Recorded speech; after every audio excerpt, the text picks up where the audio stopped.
वर्षाच्या ग्रामपंचायतीच्या कालावधीनंतर आपली ही नगरपालिका स्थापन झाली आणि नगरपालिका स्थापन होत असताना त्या इतिहासामध्ये आता मी जात नाही, त्यांना ती वेळ नाही. मला आवर्जून या ठिकाणी एका गोष्टीचा उल्लेख करायचा आहे की दादा ग्रामविकास खात्याचे मंत्री असताना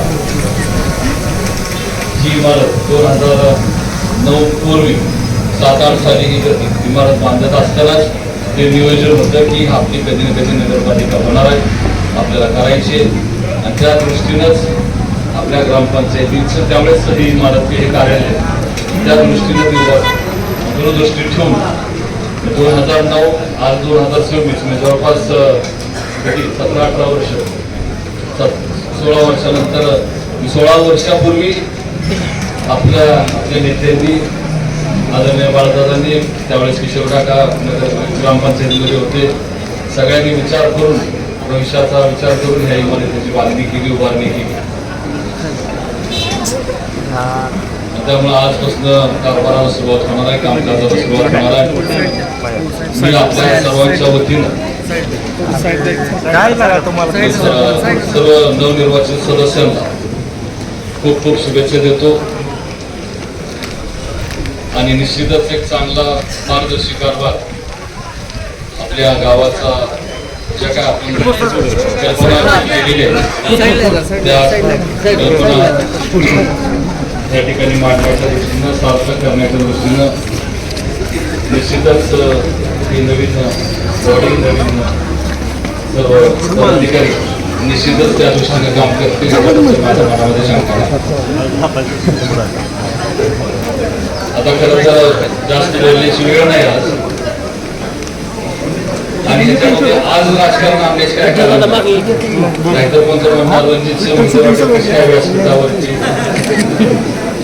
आणि त्यावर मी मागाशी जसं म्हटलं की कुठल्याही राज्याचे किंवा कुठल्याही मुख्यमंत्र्याची ज्यावेळेस शपथविधी असते त्यावेळेस त्या शपथविधीला सर्वच पक्षीय लोक उपस्थित असतात. त्यामुळे ह्याच्यात वेगळं काही चर्चा काढण्याची काय आवश्यकता नाही. मी आवर्जून पहिल्याच दिवशी मला एकदम सांगायचं की 2-3 गोष्टींवरती लक्ष आपण गावकरी म्हणून आपण नागरिक म्हणून आपल्याला देण्याची आवश्यकता आहे. मग पदाधिकारी काम करतीलच, आवर्जून मला सांगायचं कामच राज्याचे मुख्यमंत्री आदरणीय देवेंद्र फडणवीस साहेबांच्या माध्यमातून आपण आपल्या गावासाठी म्हणून रस्त्यांचं असेल, गटरीचं असेल, अंडरग्राऊंड ड्रेनेज असेल, ह्याच्यासाठी म्हणून आपण पैसा आणला, पैसा उभा केला आणि त्याची कामं देखील सुरू झालेली. आता बाहेरच्या भागातली कामं सुरू आहेत, परत आतल्या भागातली कामं सुरू होतील आणि त्यामुळे धूळ उठणार. आणि मी पहिल्याच दिवशी सांगितलं होतं कारण 3 कामं चालू आहेत, एक पाण्याचं पिण्याच्या पाण्याचं पाईपलाईनचं, अंडरग्राऊंड ड्रेनेजचं आणि त्यामुळे त्या दोन्ही गोष्टींना खोदायचं काम त्या ठिकाणी करावं लागतं किंवा त्याच्यामुळे धूळ उठणार, थोडासा त्रास होईल, गैरसोय होईल, पण भविष्याचा विचार करून आपण ह्या सगळ्या गोष्टींची बांधणी करतो आणि त्याच्यानंतर रस्त्यांचं काम होतं. आणि त्यामुळे मला पहिल्यांदा सर्व मंडळांना एक विनंती करायची की ज्यावेळेस रस्त्यांचं काम होईल, कॉन्क्रिटीकरण असेल किंवा डांबरीकरण असेल, ज्या ज्या गल्लीमध्ये रस्त्यावरती नवरात्र मंडळाचा बसत असेल, गणपती मंडळ बसत असेल किंवा आपला काही उत्सव आपण वर्षानुवर्ष करत असतो किंवा वर्षाचा कार्यक्रम असतो, एकदा रस्ता झाल्यानंतर त्याच्यावरती खड्डा काढायचा नाही. रस्त्याचं काम चालू असताना त्याला होल करून ठेवायचे, पाईप सोडायचे त्याच्यामध्ये आणि मग त्याच पाईप मध्ये आपला मंडप उभा करायचा, नवीन खड्डा काढायचा नाही. जे काय करायचे आत्ताच करून घ्या, मला सर्वांना सांगायचं. नाहीतर विजय चौकात काय झालं बघितलं, सगळं एवढं मोठं कॉन्क्रिटीकरण केलं, कष्टकरण झालं आणि नंतर तिथले उत्सव कार्यक्रम जे काय असेल त्याच्यामुळे ते चौक त्या ठिकाणी खराब झाला. त्यामुळे पहिल्यांदाच जी आपली मंडपाची साईज असेल, आता पूर्वी 6 फुटीच वासा असायचा, आता 10 फुटी 15 फुटी पाईप यायला लागले. त्यामुळे पूर्ण साईजनं होल मारून ठेवायचे रस्त्यावर, पहिली गोष्ट. दुसरी गोष्ट म्हणजे विनाकारण नळ चालू राहील असं पुन्हा माझ्या दारातलं नळ चालू आहे राहता कामाने आणि दुसऱ्याच्या दाराचा नळ चालू असला आणि आपल्याला दिसला चालू आहे तर आपण बंद केला पाहिजे, पाणी वाया घालवायचं नाही.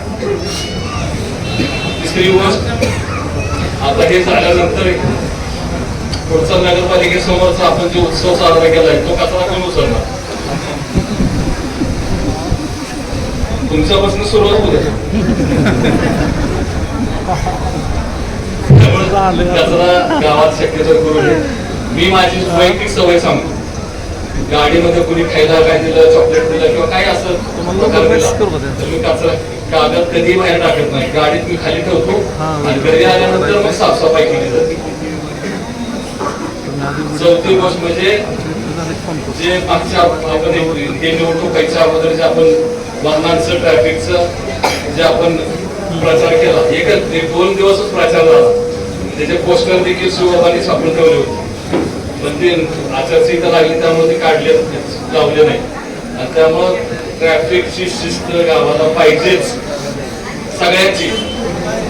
माझ्यापासून मी सुद्धा माझ्या ड्रायव्हरला सांगितलं, गाडी कुठेही विनाकारण उलटी सुलटी चालवायची नाही. नाहीतर दादा ड्रायव्हर आहे म्हणून कशी कुठं लावली आणि कुठेही पार्किंग केली चालणार नाही. ज्यावेळेस सिग्नल आपल्याला दादांनी आपल्याकडे गावात सिग्नल लावले त्यावेळेस मी सगळ्या ड्रायव्हरचं सांगितलं, सगळ्यांच्या दादांच्या ड्रायव्हर सहित म्हणलं, तू दादांचा ड्रायव्हर आहे म्हणून सिग्नल तोडशील म्हटलं, सिग्नलवर थांबायचं. त्यामुळे शिस्त पाळायला वाहतुकीची कोंडी होत चाललेली आहे, वाढत चाललेली आहे. सोमवारच्या दिवशी अधिक अडचण होते, त्यामुळे सगळ्यांनीच गाड्या व्यवस्थित पार्क केल्या, रॉंग साईडनं गाड्या नाही चालवल्या तर एक वेगळं शिस्तप्रिय गाव आपलं त्या ठिकाणी एका लगेच होणार नाही.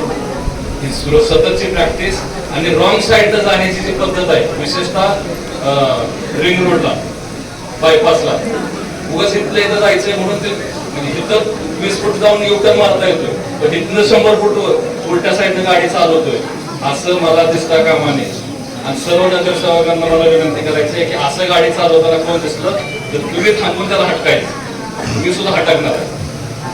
आणि ज्या ज्या गाड्या रॉंग साईडला चुकीच्या मोटरसायकली कशाही पार्क केलेल्या असतील, गाडी असेल कुणाची का असेल ना, मी त्याचं नोटिंग करणार आहे आणि नगराध्यक्षांना पाठवणार आहे. त्यामुळे तसं होऊन देऊ नये अशी 4-5 गोष्टींची काळजी घ्यावी. ह्या गोष्टींना नगरपालिका नगरपंचायत अधिकारी सगळे घेतीलच, नगरसेवकही घेतील, पण आपण गाव बघून त्या ठिकाणी आपण त्या सगळ्या जबाबदारी आपण स्वीकाराव्या एवढी विनंती या निमित्तानं करतो. आणि पुन्हा एकदा सर्व नवनिर्वाचित सदस्यांचं, आता निवडणूक संपली, काय जे पैसे होतं झालं सगळं संपलं, आता राजकारण नाही, ते सगळं गाव आपलं आहे. आता पक्षभेद ते काय बघायचं काय कारण नाही, कुणी काय केलं, कुठं काही मतदान झालं, गाव आपला, संपूर्ण गाव आपला आहे, आपली जबाबदारी आणि तीच आपली भूमिका आजवरची, तीच शिकवून आपली आहे. त्यामुळे आपलं गाव म्हणून आपण सगळ्यांनी त्याच्यामध्ये हातभार लावावा हीच विनंती या निमित्तानं करतो आणि थांबतो.